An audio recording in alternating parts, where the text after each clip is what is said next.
안녕하세요. 하루 필수 말씀 충전 하필 큐티 조종환입니다. 오늘 함께 나눌 하나님 말씀은 사사기 9장 7절에서 21절까지 말씀입니다. 사람들이 소식을 요담에게 전하니 그가 그리심산 꼭대기에 올라가서 큰 소리로 그들에게 외칩니다. 세겜 성읍 사람들은 내 말을 들으십시오. 그래야 하나님이 여러분의 청을 들어주실 것입니다. 라고 이야기를 합니다. 이제 본문의 내용이 어떻게 진행돼 가는지 우리가 좀 기억을 해보면, 이제 요담은 겨우 70명의 형제들 가운데서 혼자 피했고, 이 요담이 피한 그곳에서 다시 이제 그리심 산으로 올라가서 세겜 사람들에게 지금 경고하고 있는 모습입니다. 이제 8절부터는 한 가지의 재미있는 우화를 들려주게 되는데요. 이 우화를 통해서 아비멜렉에게 협력하는 것이 얼마나 잘못된 것인가에 대해서 지금 들려주게 됩니다. 우화의 내용이에요. 하루는 나무들이 기름을 부어서 자기들의 왕을 세우려고 길을 나섰습니다. 그들은 올리브 나무에게 가서 말하였습니다. 내가 우리의 왕이 되어라. 올리브 나무는 굉장히 이제 생산성 있는 나무죠. 이 올리브 감람나무죠. 감람나무에 이 올리브 오일을 짜서 이것이 굉장히 이제 경제적인 가치를 낼 수 있는 그런 나무입니다. 그리고 이 올리브 나무는 쉽게 잘 죽지도 않아요. 그래서 올리브 나무는 굉장히 좋은 나무이고 생산성이 있는, 그리고 가치 있는 이 가나안 땅에서 굉장히 좋은 나무입니다. 그래서 왕이 될 만한 충분한 자격이 있는 나무처럼 보여져요.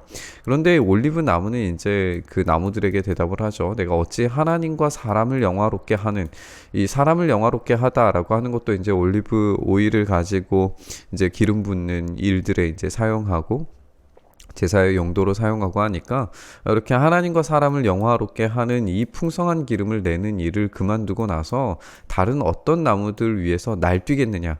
이 날뛰다라고 하는 이 표현 자체가 이제 재미있죠. 이게 마치 자기가 어울리지 않는데도 불구하고 우쭐대는 그런 모습을 지금 표현하고 있는 그런 표현이에요. 그래서 이제 그 나무들은 무화과에게 이야기를 하기 시작을 합니다. 이제 올리브 나무가 안 한다고 하니까 또 다른 나무를 찾아서 무화과 나무에게 가는데, 무화과 나무에게 내가 우리의 왕이 되어라 라고 그렇게 요청을 하니까 무화과 나무도 동일하게 대답을 하는 거죠. 내가 어찌 달고 맛있는 과일 맺기를 그만두고 가서 다른 나무들 위해서 날뛰겠느냐, 이제 동일한 이야기를 하고 있는 걸 우리가 보게 됩니다. 그리고 난 다음에 이제 포도나무에게도 가요. 포도나무에게도 내가 와서 우리의 왕이 되어라. 그런데 이 포도나무도 대답하기를 내가 어찌 하나님과 사람을 즐겁게 하는 포도주 내는 일을 그만두고 나서 다른 나무들 위해서 날뛰겠느냐라고 그렇게 이야기를 합니다. 우리가 이제 잘 아는 말씀 중에 하박국 말씀 있잖아요. 무화과 나뭇잎이 마르고 포도 열매가 없으며 감람나무 열매가 그칠 때에 그때에도 하나님을 찬양하겠다라고 하는 그 하박국 본문도 자세히 살펴보면 이 무화과, 포도나무, 감람나무 이 모든 것들이 이제 생산성과 관련되어져 있는 것임을 우리가 알게 돼요. 그래서 이 생산성이 그치는 상황, 완전히 경제적인 것들이 초토화되어진 상태가 이 무화과, 포도나무, 감람나무가 열매가 사라진 상태를 이야기하는 것이 이제 하박국 본문이었어요. 그렇게 이 새 나무들은 이스라엘의 이 가나안의 풍성한 풍요로움을 보여주는 그런 나무들입니다. 그런 나무들에게 왕이 되라고 이야기하는 것은 참 적절한 이야기예요. 특히나 이제 이 포도나무 같은 경우에도 이스라엘의 어떤 상징 같은 그런 역할들을 많이 하잖아요. 그러니까 우리가 이 생산성 있는 나무들이 각자의 역할을 제대로 감당했을 때에 이 가나안은 풍요롭고 풍성한 그런 나라가 되는데, 이 나무들이 와서 이런 생산성이 있는, 그리고 정말 뛰어난 나무들에게 왕을 요구하고 왕이 되어달라고 그렇게 요청할 때에도 자기의 역할 이상의 것을 하려고 하지 않고 자신의 위치를 지키는 모습을 우리가 보게 됩니다. 어쩌면 사사기에 있는 모든 내용들이 자기의 위치를 지키지 않고 떠난 사람들에 대한 모습들임을 우리가 보게 돼요. 그리고 자기의 자리를 되찾았을 때에 참된 하나님의 역사가 일어나는 것을 우리가 발견을 해오고 있습니다. 그래서 이 새 나무들은 그런 모습을 보여주는데 이제 이 새 나무 생산성 있는 왕이 될 만한 나무들이 그 역할들을 다 거부를 하니까 이제 가시나무한테 가서 우리의 왕이 되어 달라고 그렇게 요구를 합니다. 근데 이 가시나무는 사실상 이제 그렇게 쓸모없는 나무인데도 불구하고 와서 왕이 되어 달라고 그렇게 요청을 하죠. 그때 이제 가시나무가 나무들에게 말하기를 협박을 합니다. 이제 너희가 정말로 나에게 기름을 부어서 너희의 왕으로 삼으려느냐? 그렇다면 와서 나의 그늘 아래에 피하여 숨어라. 사실 가시나무의 그늘 아래에 피할 수는 없습니다. 이제 나의 그늘 아래로 피하여 숨어라라고 하는 것이 굉장히 우스운 이야기예요. 그럼에도 불구하고 그렇지 않으면 이 가시덤불에서 불이 뿜어 나와서 레바논의 백향목을 살라버릴 것이다 라고 그렇게 협박을 합니다.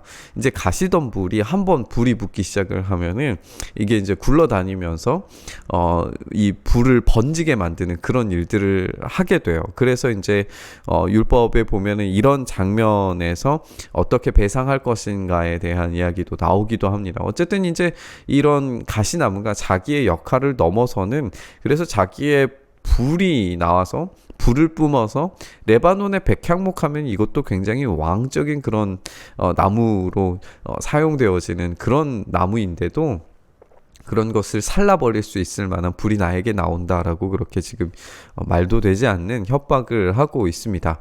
이제 이 우화에 대한 해석이죠. 이제 여러분이 아비멜렉을 세워서 왕을 삼았기 때문에 이 일이 어찌 옳고 마땅하다고 할 수 있습니까? 일이 어찌 여룻바알과 그 집안에게 고마움을 표시하는 일이라고 하겠으며 그가 이룬 업적에 보답하는 것이라 하겠습니까?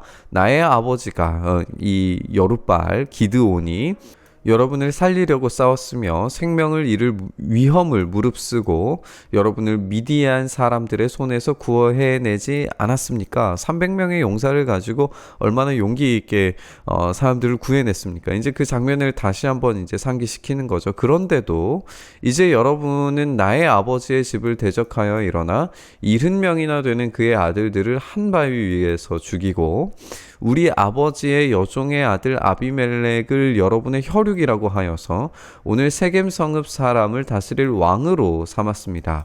여러분이 오늘 여룻바알과 그 집안에게 한 일이 옳고 마땅하다면 여러분은 아비멜렉과 더불어 기쁨을 누리고 그도 여러분과 더불어 기쁨을 누리게 하십시오. 그러나 그렇지 않다면 아비멜렉에게 불이 뿜어져 나와서 세겜 성읍 사람들과 밀로의 집안 사람들을 살라버릴 것이고 세겜 성읍 사람들과 밀로의 집안에서도 불이 뿜어 나와서 아비멜렉을 살라버릴 것입니다. 우리가 아까 이 우화에서 살펴본 것처럼 아비멜렉이 곧 이제 가시나무인 것이고 정말 가치 없는 나무가 자기가 왕인 것처럼 행세하면서 불을 옮겨 다니고 말도 되지 않는 협박을 하고 있는 것이라고 지금 이야기를 하고 있는 것이죠. 이 이야기를 하고 난 다음에 이제 요담은 도망해서 부엘로 가서 피하게 됩니다. 그리고 자기 형 아비멜렉이 두려워서 거기에 머물러 살았다라고 그렇게 이야기를 하고 있습니다. 우리를 부르신 하나님은 우리의 삶의 자리에서 최선을 다해 살아갈 때 그에 합당한 열매를 맺으면서 살기를 원하십니다. 하나님은 너무 과한 것을 요구하시는 것도 아니고 우리에게 주신 달란트에 합당한 결과만을 요구하실 거예요. 때로 우리가 달란트에 합당한 결과를 내지 못하는 것도 문제겠지만 때로는 나의 가치를 너무 과하게 생각해서 스스로 가치를 높이려고 하는 어떤 교만이 우리를 망칠 때가 더 많은 것 같습니다. 아비멜렉은 겨우 가시나무 같은 존재였지만 자신을 백향목을 살라버릴 수 있을 만한 능력을 가진 사람으로 자신을 오해하고 착각했습니다. 결국에는 하나님이 왕이 되셔야 되는데 그 자리를 자신이 찬탈하고 자신에게 불이 붙는지조차도 모르고 스스로 불살라지는 재앙을 맞이하게 될 겁니다. 우리는 모세가 불이 붙었는데도 타지 않는 가시떨기 나무에 하나님이 임재하시는 것을 보았던 장면을 알고 있어요. 하나님이 함께 하시면 가시떨기 나무도 하나님의 임재의 장소가 될 수 있고 거룩의 장소가 될 수 있고 불이 붙어도 살라지지 않게 될 수 있습니다. 아비멜렉도 어쩌면 자신의 아버지가 왕이시다라고 하는 자기의 이름의 뜻을 오로지 하나님께만 돌려야 했을 거예요. 그렇게 되었다면 자기의 자리를 온전히 잡으면서 살아갈 수 있었을 거예요. 그런데 하나님의 자리를 빼앗는 순간 그저 불타 없어지는 재앙의 땔감이 될 뿐이라는 사실을 이 아비멜렉은 알지 못했습니다. 부르신 자리에서 최선을 다할 때에 하나님이 사용하시는 귀한 제목이 될 줄 믿습니다. 이 무화과 나무, 포도나무, 감람나무가 자기의 자리, 자기의 역할을 알고 그것으로 자기의 어떤 위치에 만족함을 누렸을 때에, 그 자리를 온전히 지켰을 때에 하나님과 사람들에게 합당한 일들을 베풀 수 있는 그런 자격을, 그리고 충분히 존중받을 수 있는 그런 모습을 보여주는 이 우화처럼, 우리가 어쩌면 우리의 생산성 있는 것들이 메말라가고 사라져갈 때에 자꾸만 가시 덤불을 찾으려고 하는 우리의 욕망을 우리가 한번 점검해 봤으면 좋겠어요. 우리가 이것들이 말랐을 때에도 불구하고 여전히 하나님께서 내 인생의 주인이시고 여전히 하나님께서 내 인생을 책임져 주시리라는 것을 우리가 확신 있게 붙들면서 살아갈 때 참된 하나님의 은혜의 역사가 우리 가운데 일어날 줄 믿습니다. 오늘 우리를 부르신 자리가 어디인지 그곳에서 우리의 최선을 다해 열매 맺는, 그래서 우리의 주인 되신 하나님만 영광스럽게 높여드리는 그런 삶을 살아갈 수 있게 해달라고 오늘 말씀 묵상하면서 나아갔으면 좋겠습니다. 주님, 그렇습니다. 우리는 우리의 능력으로, 우리의 힘으로 최선을 다해서 우리의 부르신 자리에서 열매를 맺어갈 뿐입니다. 우리의 주인은 오로지 하나님이십니다. 우리를 다스리시고 통치하는 분도 오직 하나님이십니다. 주님, 우리에게 오셔서 주님의 통치를, 주님의 다스리심을 온전히 일으켜 주시옵소서. 그 안에서 온전한 유익과 만족을 누리는 우리의 삶 되게 하여 주시옵소서. 그렇게 우리를 오늘도 열매 맺게 하시며 다스려 주시며 주님만을 의지하는 인생 살아가게 하시기를 간절히 소망하며 우리 주님 예수님 이름으로 기도드립니다. 아멘.